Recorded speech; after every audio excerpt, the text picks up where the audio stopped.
Good afternoon, everyone, and welcome to the Columbus Metropolitan Club.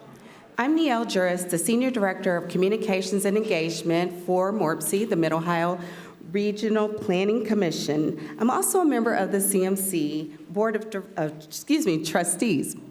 I am pleased that you are all here with us today. Now, let's take a moment to thank today's sponsors, Bricker and Eckler, Huntington, the City of New Albany, and we also want to thank the Columbus Dispatch and the Grange Insurance Audubon Center for its ongoing support. Thank you as well to the Center for Human Kindness at the Columbus Foundation and the Columbus Dispatch, again, for presenting today's live stream. Let's thank all of those once again for supporting today's forum.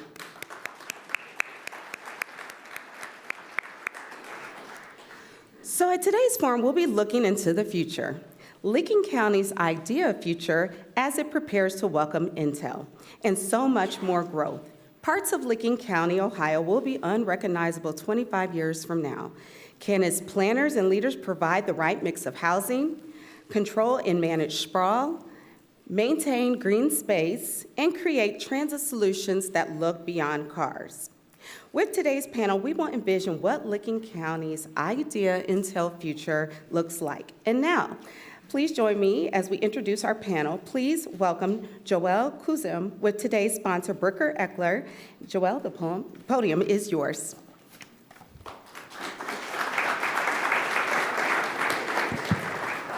Thank you, Niele. On behalf of all my colleagues at Bricker and Eckler, we are so pleased to help sponsor today's program. The announcement of Intel coming to our area has had some referring to Central Ohio as the Silicon Valley of the Midwest. And that means not just new corporate citizens for us and jobs, but also housing, schools, and public infrastructure. Why is this so meaningful to Bricker? We have been helping this communities thrive for 77 years. Through the use of partnerships and creative public financing solutions, we help local communities and school districts turn dreams and big ideas into reality. In addition, our business, tax, real estate, employment, healthcare, and government relations attorneys love helping new companies prepare to do business here and be compliant with Ohio's laws. We are honored and excited to work with the Ohio Department of Development, Grow Licking County, Jobs Ohio, the Columbus Partnership, and other economic development partners during these early stages of regional expansion. And we look forward to the legacy that these efforts will mean for generations of Central Ohioans. And now, please welcome today's speakers, Jamie Green, who is the principal of Planning Next, Rick Platt, president and CEO of the Heath Newark Licking County Port Authority, Jennifer Roberts, the executive director of the Thomas J. Evans Foundation and the convener of Framework, and our esteemed host, Benjamin Lanka, business editor for the Columbus Dispatch. Ben, we're very excited for today's conversation.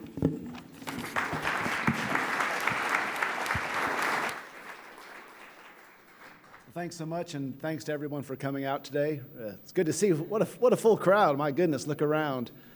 Just imagine in 2019, how many of you would be here to talk about the future of Licking County? I'm guessing the room would be much less well attended. But that four-letter word Intel, that really draws a crowd for sure. So I wanted to give a little perspective to kind of understand where we were in Licking County in 2021. And I am now the business editor at the Dispatch, but for the past 5-6 years, I was the editor at the Newark Advocate, so I'm coming this from a ground floor level there. So before Intel's announcement, Licking County had already added 30,000 jobs since 2010. That's 11,500 at distribution centers such as Amazon and Aetna and Pataskala, 10,000 at New Albany's Beauty Park and Technology Centers, and 8,500 at the Heath Newark Licking County Port Authority, which Rick could probably talk about a little bit. But even with that growth, there was concerns about what the future was. I remember thinking, talking to some of my staff who's here today, what project should we do for the year 2022? We just got the census numbers, and it showed that many of our communities were struggling to gain population. Was there really a future? So I was like, well, we should probably profile all these and see, are these places going to die? That was I'm a genius. That's what I was thinking at the end of 2021. But then obviously the Intel thing happened. So Rick and panelists, I'm curious if you could just kind of give us a sum of what you felt the state of the Licking County's economy was in December 2021. I didn't have that feeling that we were going to be declining. I guess I'm one of those that it was a little lonely sometimes to be bullish on manufacturing, and that's kind of the heart of Licking County's economy. In central Licking County, I guess one correction, the Port Authority is one of 5 industrial parks that collectively add up to 8,500 people employed. And it's interesting that there's nothing alike about the 65-plus companies that are in that corridor. Most people in this room, just like when there was a chuckle, Ben, when you said that, who would have come in 2019 to hear about Licking County, most people, rightly so, don't necessarily recognize what's just a few miles away. And so among those 8,500, I mean, on our campus, the Port Authority does own, we've got guidance systems for missiles, and we've got baby formula. We have plant-based seafood. Yes, that is a thing. And we actually are home where Amgen's putting together equipment for their facility to go in New Albany. So it runs the gamut. A lot of diverse companies, and it's that diversity of the Licking County manufacturing sector in our economy that really is the secret sauce about why Licking County has done so well economically for some time, and also part of why I was bullish on our future in Licking County even before the 5-letter word Intel became known. Great. So obviously Intel's announcement happened roughly a year ago, and to put that $20 billion investment in perspective, according to at least my quick glance at the Licking County Auditor's website, the total market value of all property in Jersey Township was $2 billion. The total value of all property in all of Licking County was $20 billion. So we're talking about the investment the size of all the property worth in the entire county coming in one fell swoop. That's a pretty dramatic change. And that led to kind of an upheaval across the community, across the county. I know that probably many in this room, if you're not from Licking County, there was a lot of thinking, this is great. This is going to be awesome for Ohio, all these high-paying jobs. We're bringing a sector to the state we haven't had before. We're inshoring, we're onshoring an industry that we really need to for national defense purposes. But at the local level, there was a lot of concern. What's this going to do to my backyard? It wasn't now, there's going to be NIMBYs in any community, but it was well beyond that. You know, people moved to Licking County, especially in the rural areas, because they didn't want to live in Columbus. I mean, no offense to anyone here, but that's true for a lot of people that live out there. What would this do? You know, there was concerns over escalating property values, the loss of rural lifestyle, that ever closer creep of the Big C. Overnight, rural township trustees had to become urban planners. That's not the role that they signed up for when they ran for office originally. Some communities handled this better than others, and I'm not picking on them, but it's fair to say that 2022 was a nightmare year for Johnstown. It became a city in October of 21. In that past year, it lost its mayor, its council president, 5 of the 7 council members, 2 city managers, police chief, finance director, service director, city planner, and more. In August, the city had a recall election, removing the mayor and council president overwhelmingly. And now this is the most extreme example of kind of the turbulence that's happened, but there's many Licking County governments that have struggled with the news. There really didn't seem to be an overall planning effort, an in-steps framework. And so, Jennifer, Jamie, I'm curious if you could, at least from a broad level, say, what did you see in 2022 that made you think a nonprofit should get involved to help plan for this massive community investment?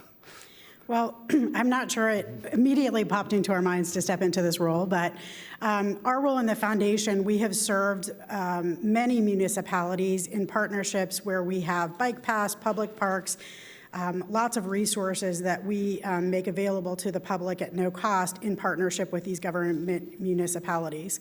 So as the news broke about Intel coming to our community, there was quickly a group that formed that was called Welcome Intel. And that group, represented here by Rick Platt with the Heath Newark Licking County Port Authority, the Licking County Chamber of Commerce, and Grow Licking County, our CIC, quickly pulled leadership together throughout our county to try to figure out how to respond to this news. Coming out of those initial meetings with Welcome Intel, it became clear that planning was not going to be the focus of that group. And so different community leaders approached the Thomas J. Evans Foundation and our board chair, Sarah Wallace, to see if we would be willing to step in as a neutral convener. This was obviously not our wheelhouse, but we've had a long history of successful public-private partnerships where we've worked with various jurisdictions throughout our community. And so we quickly pulled together a group of individuals representing 14 jurisdictions in our county government, 2 of which are represented here with Mayor Johns from Heath and Commissioner Tim Bubb from Licking County. And we proposed to them on April 28th of 2022, would a public-private partnership be of value to you? We didn't want to step into a role that was not beneficial. Our primary goal was to bring national, international resources to the table so that they could have additional tools at their hands to do this planning work and to bring best practices. And there was unanimous support from the jurisdictions that they wanted the support. And so from that meeting, we initially moved on to a national search for a public planning partner, and that's where we brought forward Jamie Green as the principal from Planning Next. His team has been an outstanding partner. We came back with that recommendation after interviewing 4 firms, researching in depth about 20 national firms. And in June, we presented to our leadership team of elected officials from those 14 jurisdictions in the county representation what our recommendation was to go forward, and there was unanimous support to do so. So from that point, we engaged in a process of trying to identify resources to help support this project. And really from about July of last year, we have been on a race to try to get ourselves ahead of the planning effort.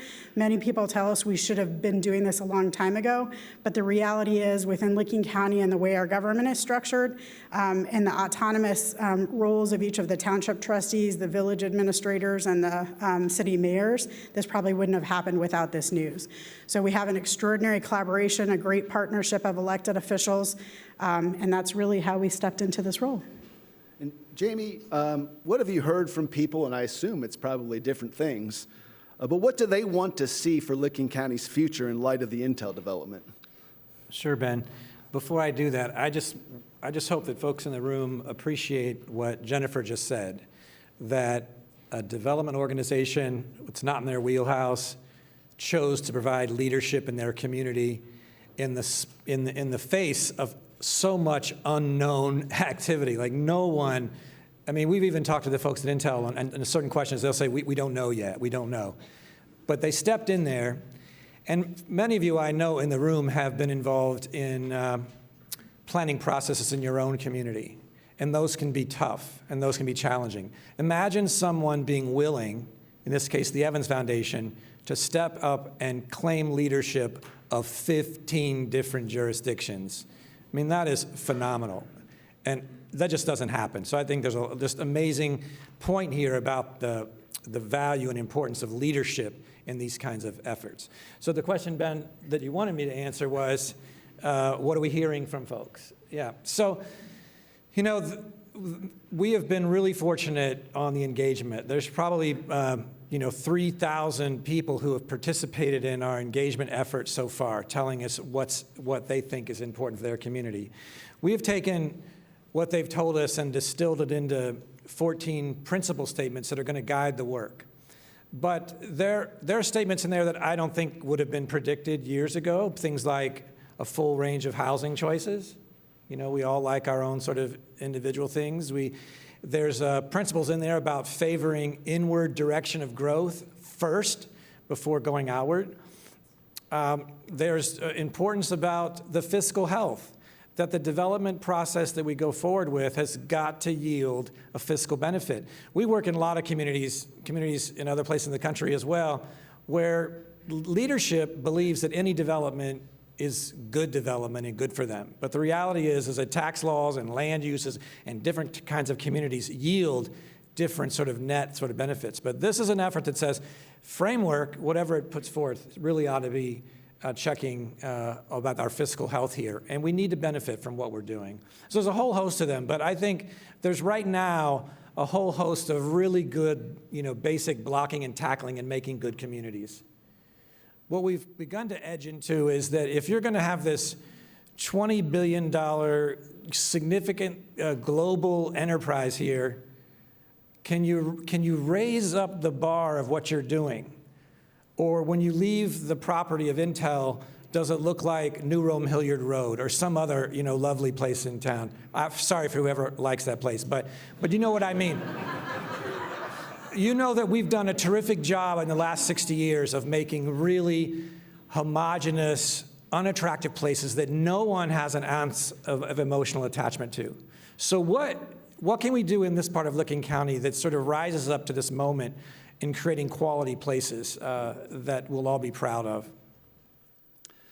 Ben, if I could interrupt. Yep, please. Just to echo what Jamie said at the beginning, I mean, Licking County is very much a grassroots place. What I mean by that, I mean, you've got to, it's harder work. You've got to respect that 15 jurisdictions, they have their own, if they were kids, their own personalities, their own approaches to things. There's nothing similar really about Granville and Hebron, for example, and you've got to recognize that. And so really what Sarah Wallace as the leader of the T.J. Evans Foundation and what the foundation has done is extraordinary because, I mean, they were able to convene and get no insult to elected officials, some of whom appoint my board members, that, sometimes it's hard to get 15 elected officials in a room that agree the sun sets in the evening and rises in the morning, and yet we were able to get sometimes two hands up in terms of agreement on what needed to be the course of action for this visioning effort of framework. Rick, since Intel's announcement, what have you seen from Licking County employers and how they're working to secure their own workforces?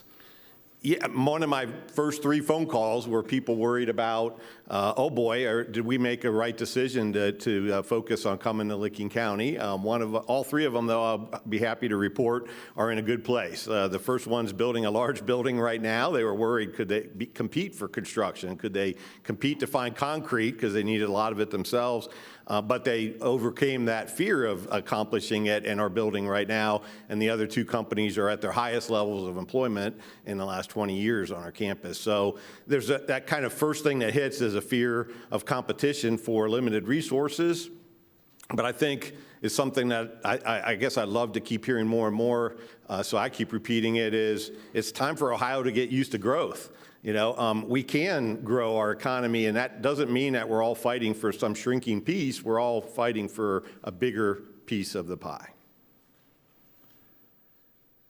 Jamie, Jennifer, do you feel you have adequate buy-in for your efforts from local governments? Do you feel the different entities in Licking County are on board? Yeah.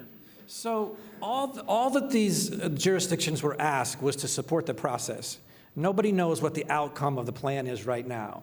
And so we are working through an incremental process with them that is partly educational.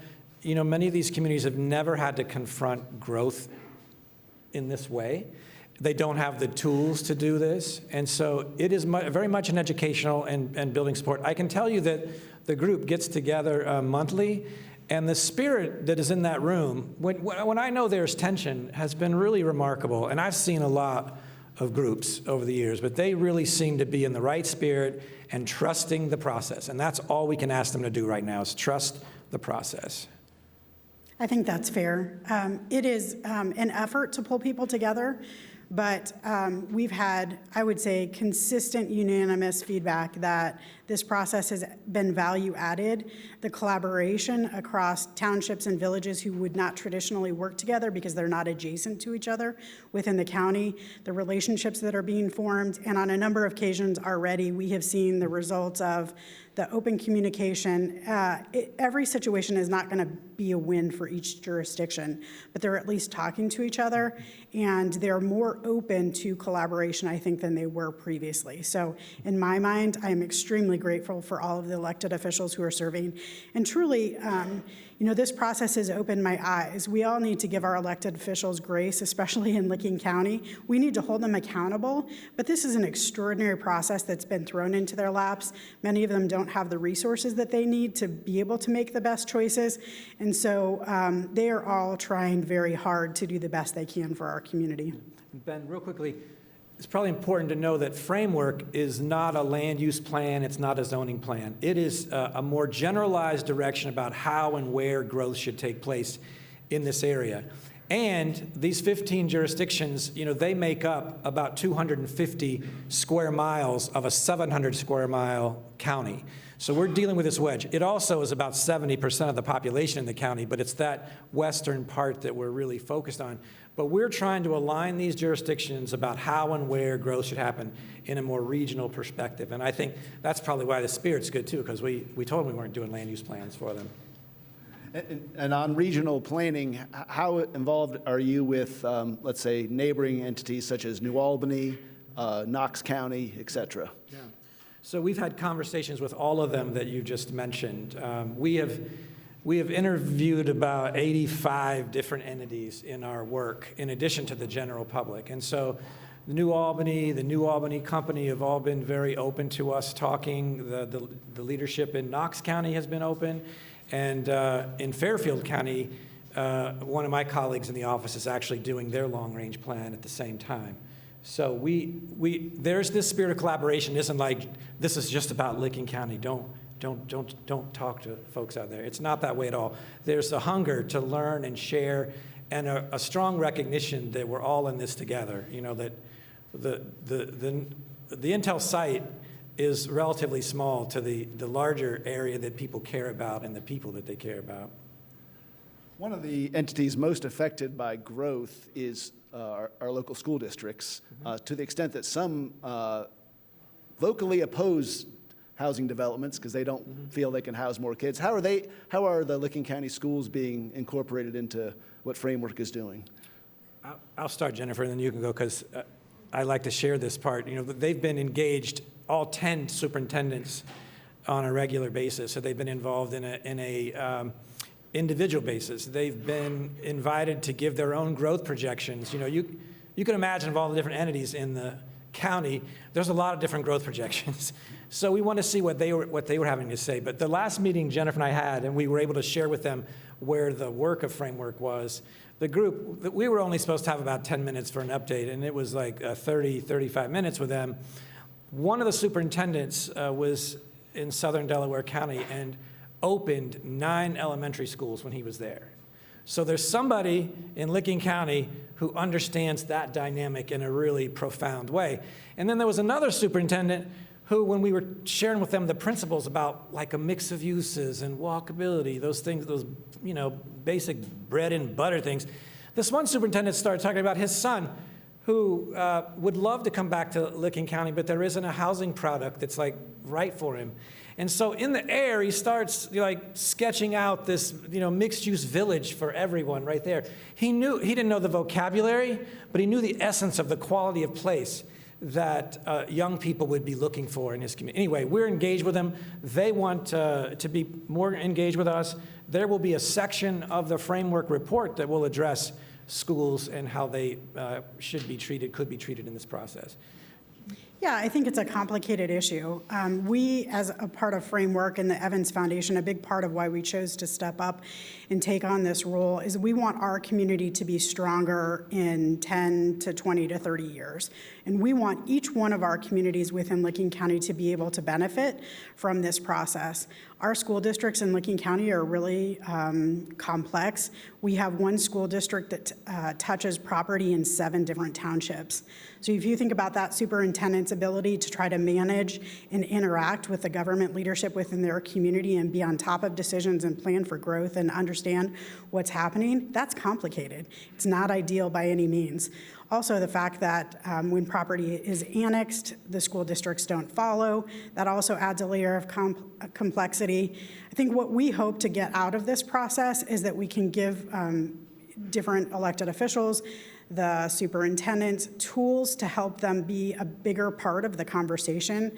Again, we're about facilitating collaboration and communication. So if that means when a developer is engaged in a process for a big development, how do we section off a piece of that property for a future school development?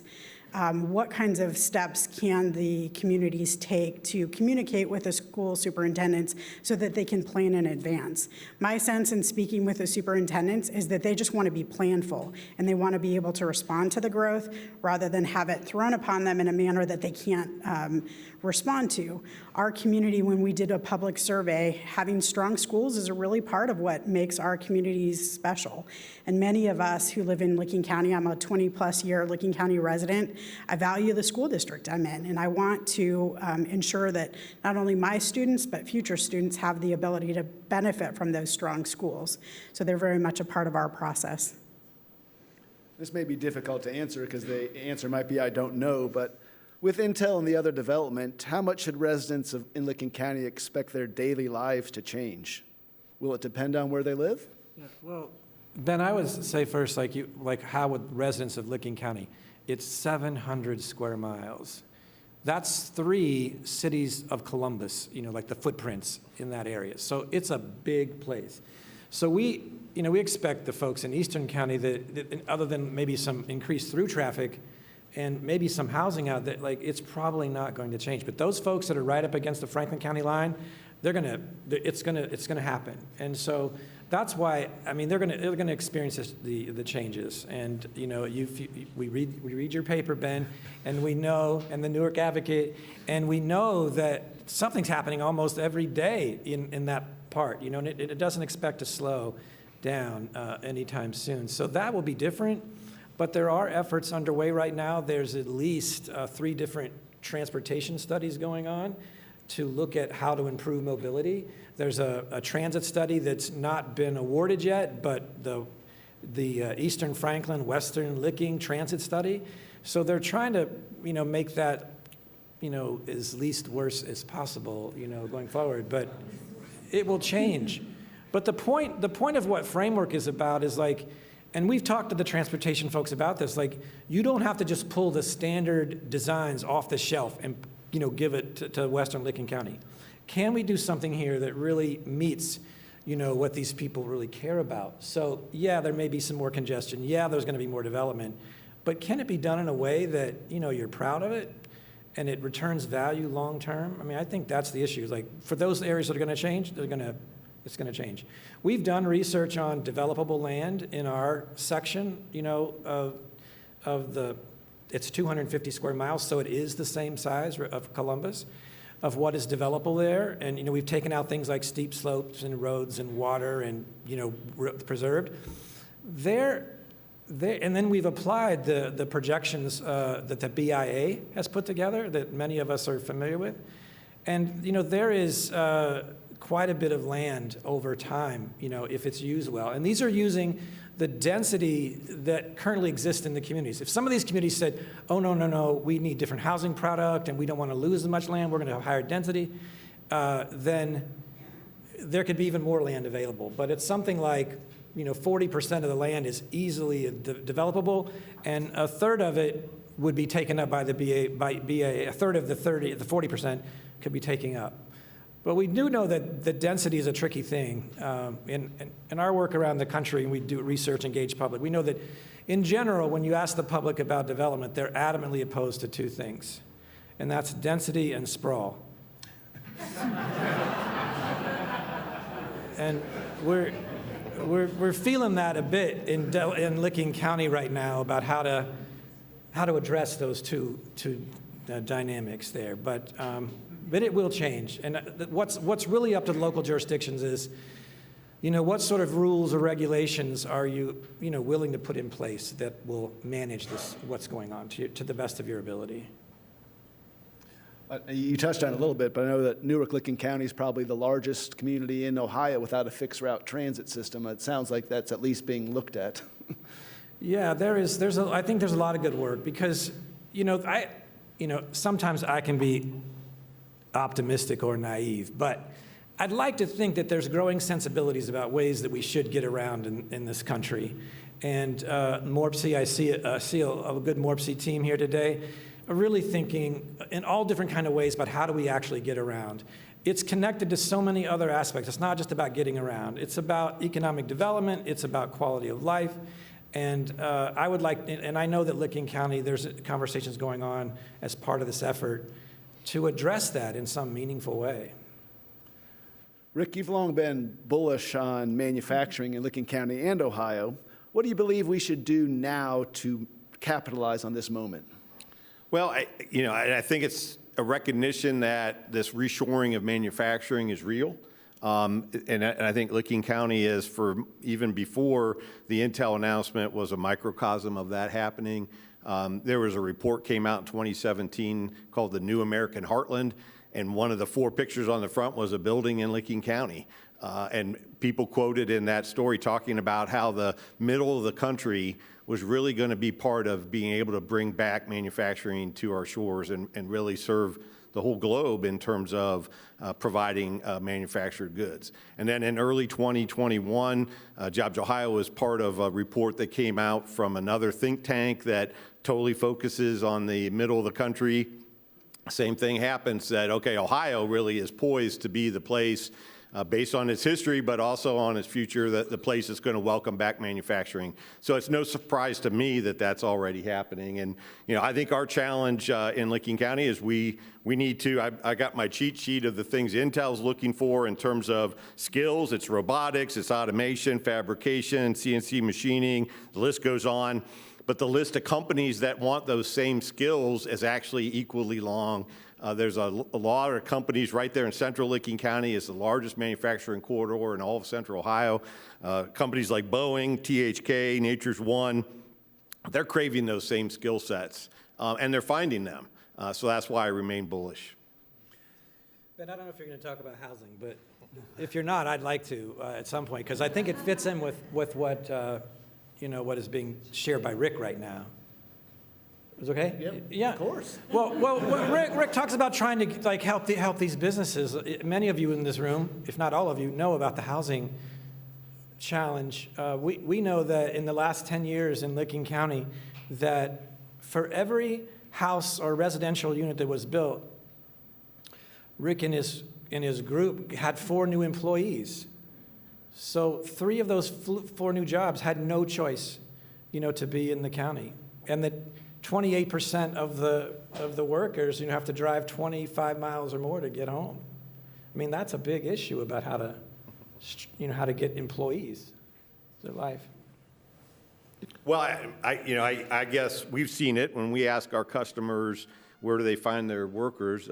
10 years ago, 70% of them came from Licking County. Today, it's 60%. So we're witnessing that more people are having to commute in rather than be living in Licking County. So I guess I'm a believer that the market's going to catch up on that. We've seen east of us, even though our park in central Licking County is equidistant to the Franklin County line, we've seen east of us as the second most in terms of population finding their way to the technician and engineering jobs that are available in Licking County. So I'll be hopeful that with the help of framework, but that the market will find its way.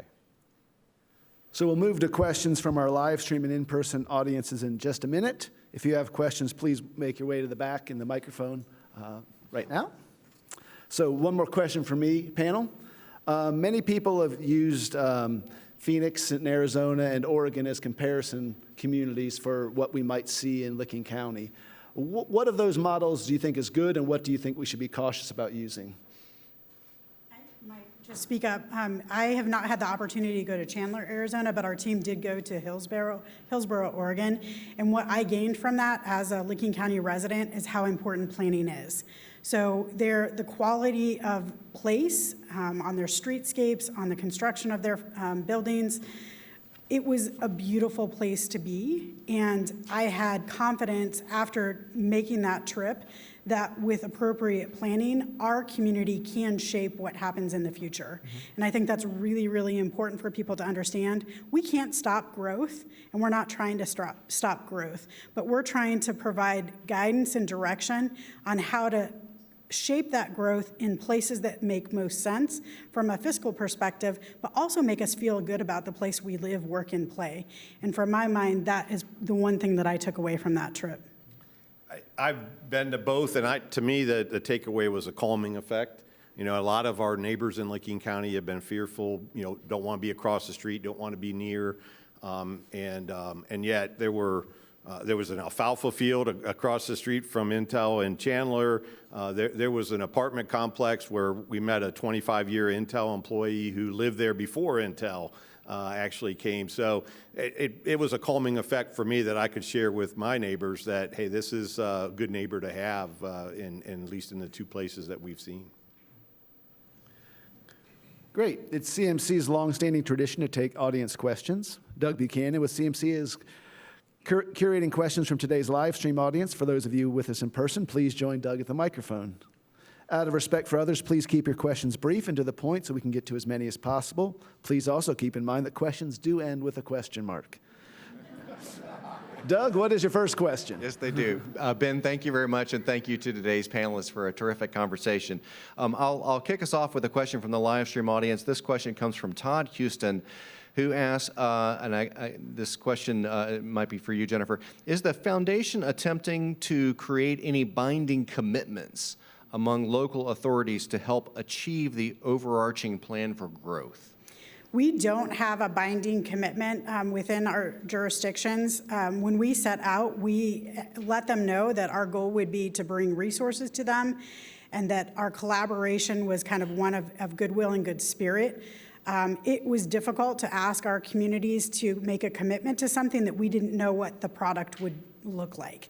And so our goal is to provide great resources, really good information about our communities, information based on what the communities themselves want and the residents of Licking County want, and then hopefully that information will help those elected officials and their leadership teams make the right choices. I have every confidence that that will happen, but we are all there on a sense of goodwill and wanting to be collaborative rather than it being forced upon them. Go ahead, sir. My name is Brian Urbanski, and I'm a housing provider, and I'm also the founder of the Aubrey Affordable Housing Foundation. We're a 501c3. And we provide support for some of the most financially challenged groups that we have in our community. And Rick, I think you really hit the nail on the head when you said that we have to get used to growth because it's here to stay. And I would like to add to that, but it does come at a price. Here in Columbus, we're already, and you guys have already addressed the housing question, and I appreciate that. But in Columbus, we're already at a critical low level for affordable housing. And I am curious to hear, what plans do you have to preserve affordable housing as Licking County grows into the future? I guess since my name was mentioned, I'll comment. I guess I have a different view of growth than maybe some people do. I grew up in a steel town that doesn't make steel anymore. So I've seen the other side of the coin. I'll take this side of the coin every time. So to me, it's housing and options, and having an ecosystem of housing is a problem. But the alternative is having empty, vacant houses galore that we can't fill. So let's work together. Let's see if the market is going to drive our ability to answer some of these questions. And where we see voids, let's go about tackling them. I would just add that what you raise is important for a complete community, and you've got to address these things. And we have had a number of conversations with folks that are dealing with affordability issues, and we don't have any solutions yet. But one of the ideas that we have been talking about and actually shared some is like in our neighborhoods in Newark, can we actually, some of the housing there, establish a neighborhood stabilization program where we actually can take some of that stock and use it in a way that's much more efficient, but also and more affordable than building something brand new. So that is something we'd like to advance a bit. The other thing I would say is that I have watched community leaders come together in a way that I haven't seen before. We have folks representing the finance world, folks representing underserved populations, and the conversations are happening in a manner that I think are going to gain more momentum than they have in the past. Mm-hmm. Also, the information that's being generated by Planning Next and their partner, Kevin Hively, with Ninigrit Partners, they are providing a lot of really good data that many of our community leaders, I'm not even sure, had at their disposal to understand what our average wage is in Licking County, and can that individual, if they're a single-family home, find a house. And so the data that we're providing, I think, will help people make really good choices and start to come up with creative solutions. Thank you very much.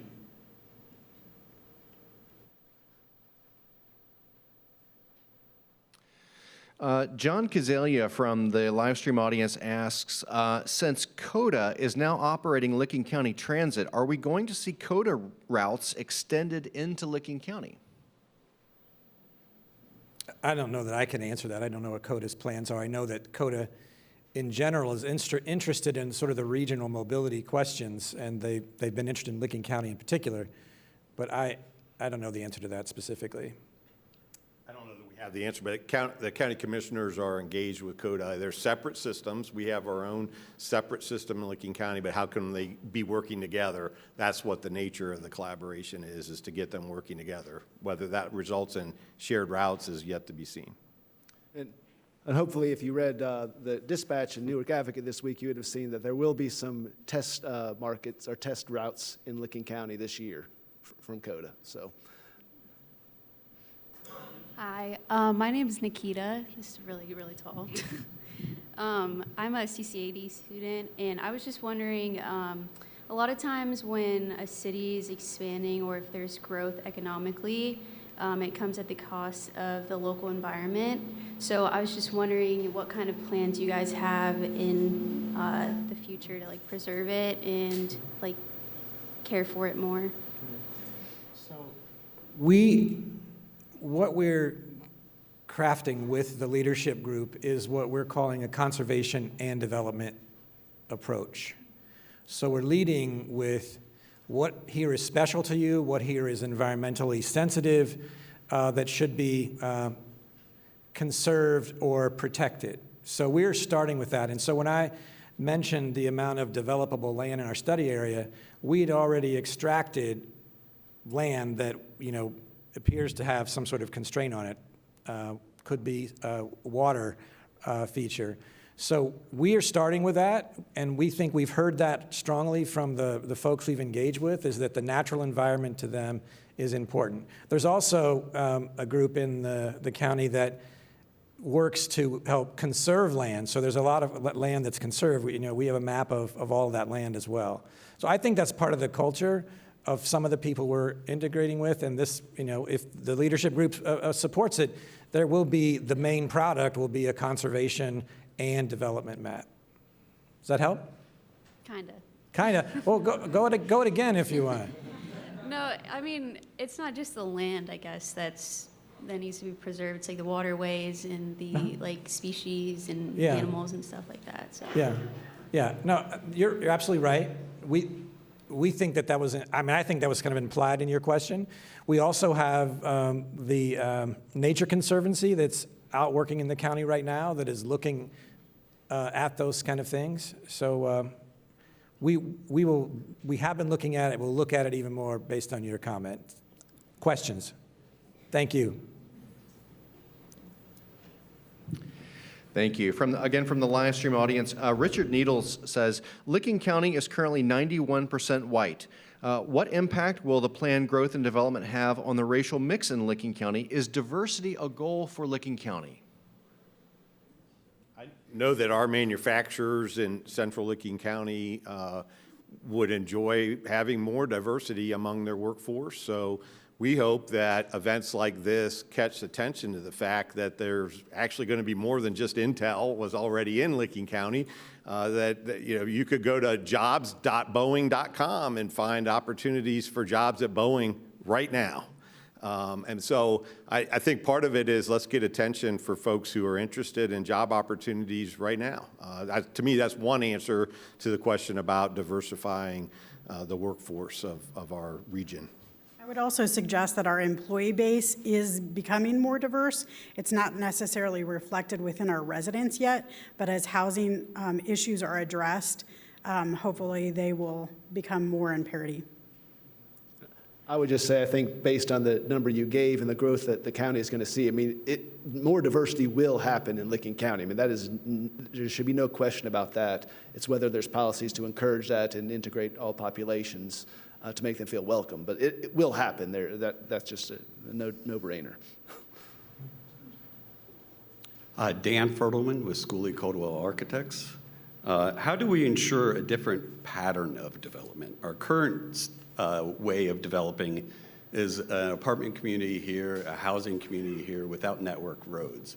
And that actually causes most of our congestion. How do we break that chain?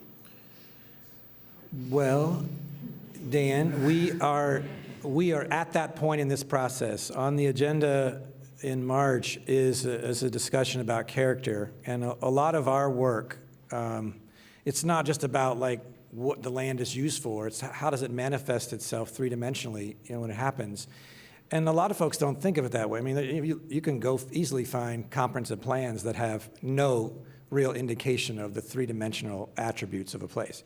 So we would like to, we're going to do this next month, share with them how you can actually organize the framework based on character types that get us that point.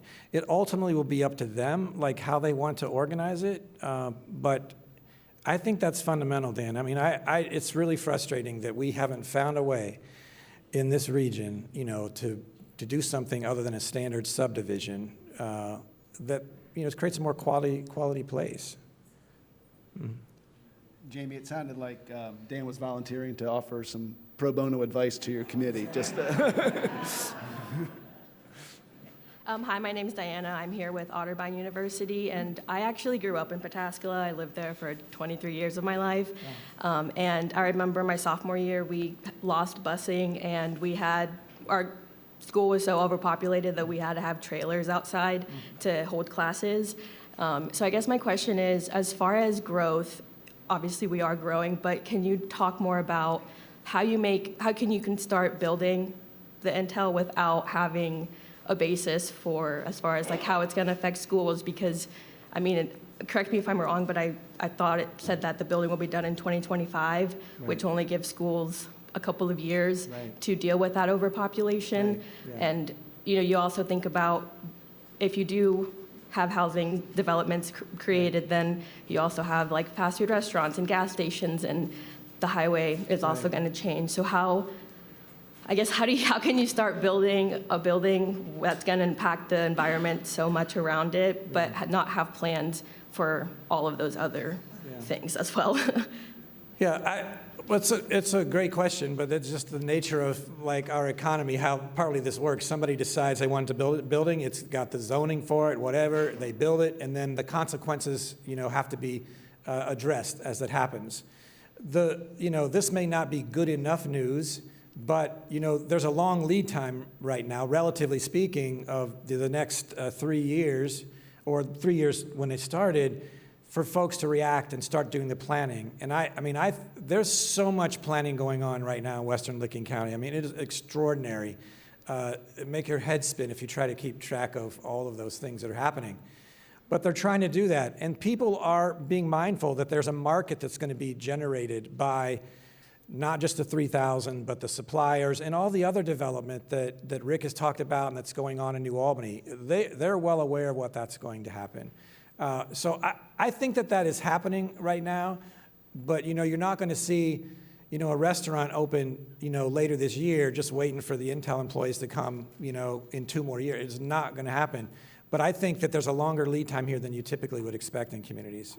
I think some of our neighbors in Licking County have had some of those same fears, and I think, what they don't realize, because Intel had 20 billion reasons for people to pay attention, that there was a lot happening before. There were more than 10,000, I'm told 10,000 people working in the New Albany's International Business Park.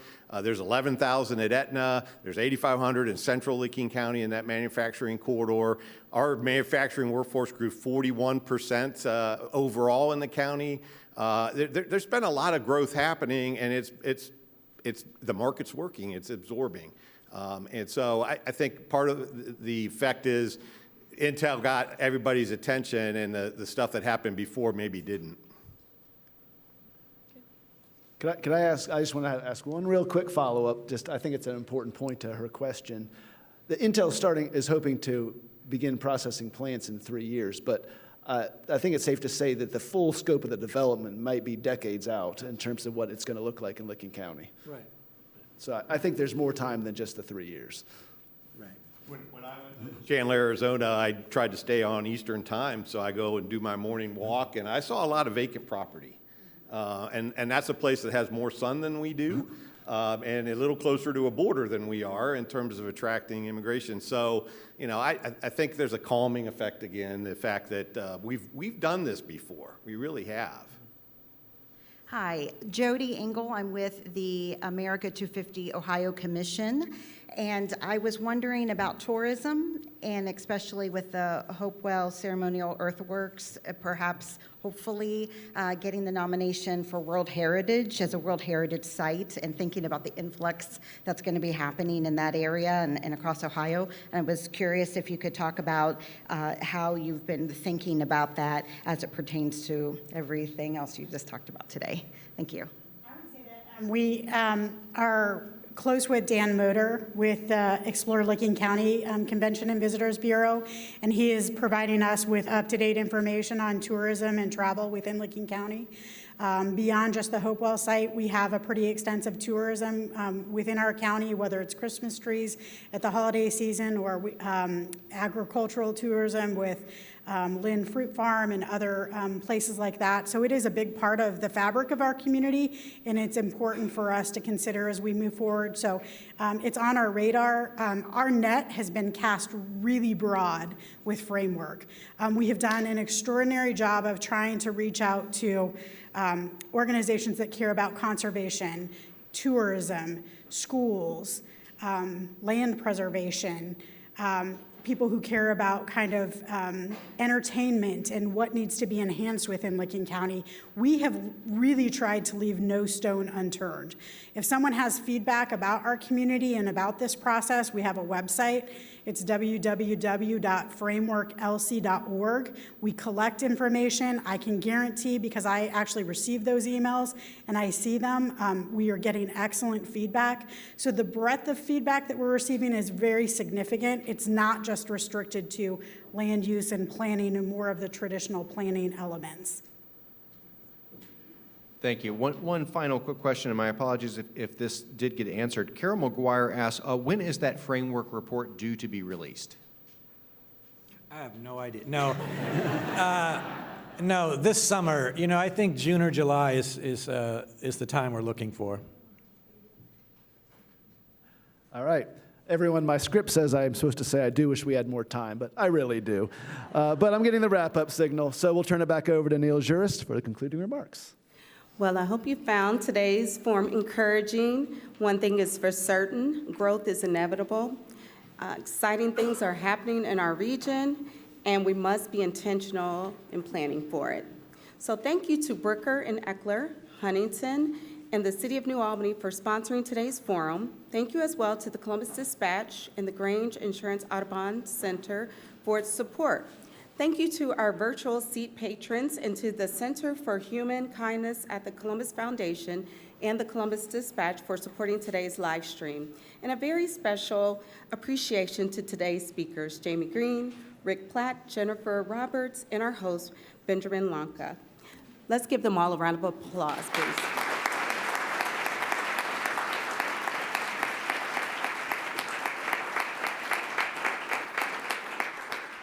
So please make plans to attend next Wednesday's forum. The the state of downtown, corner offices to condos, right here at the Grange Insurance Audubon Center.